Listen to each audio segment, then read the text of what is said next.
Hey, Catalina Foothills Church, this is Rob Pendley with a Tuesday morning devotion. This coming Sunday, we are scheduled to continue our look at conversations with Jesus. And for the third straight week, we're going to be in the Gospel of John. And this time we're going to be looking at John chapter 9 and Jesus's interaction with a man who had been born blind. Jesus heals him. And then some religious folks have a real problem with what goes down. So, speaking of being born blind, I've blown the text up because I'm getting old. John chapter 9, as he passed by, Jesus saw a man blind from birth. And his disciples asked him, Rabbi, who sinned? Was it this man or his parents that he was born blind? And Jesus answered, it wasn't that this man sinned or his parents, but that the works of God might be displayed in him, that the works of God might be displayed in him. We must work the works of him who sent me while it's day. Night's coming when no one can work. As long as I'm in the world, I am the light of the world.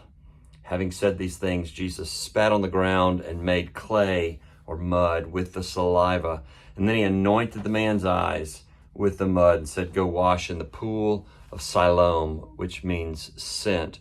So he went and washed and came back seeing. So there's a wonderful text, and that's just the introductory part. But just this little thing to think about on Tuesday morning.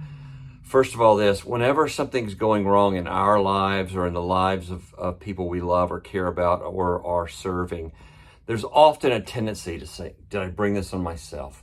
What did I do wrong that God has done this to me? Or maybe what did the people who I'm connected with do wrong that this has fallen upon me? We want to assign blame. When the reality is, we live in a broken world. We live in a world that is full of hurts. And Jesus promised there's going to be trouble in this life. There's just gonna be. And so these hard things, like this man ran into with being born blind, or whatever the hard things that are in your life today, or in the lives of those that you love, it is wasted breath, energy, and everything else to try to figure out why this happened to them, or why it's happening to us. The reality is it's just not mechanistic. It's just not a one-to-one. God's doing a million different things in the world and thousands of different things in our lives. And we're crazy if we think we can figure them out, what he's done. Here's what we do know, that whenever we run into these hard things, it is an opportunity. What did Jesus say? This happens so that the works of God might be displayed in him. So here's at least one takeaway, and it's frustrating. Your weakness is a great place for you to display the glory of God. The Apostle Paul's a model for that. We'll look at one of the passages that deals with that, but this is it. We so want to recommend our strengths to people, but when we can come and say, this is an area of weakness or hurt for me, and I believe God's going to work in my life through it, and he's going to work to benefit others through my suffering. That's just who God is. That's the mysterious nature of his ways. The hard things are not a result of this or that thing that we did wrong.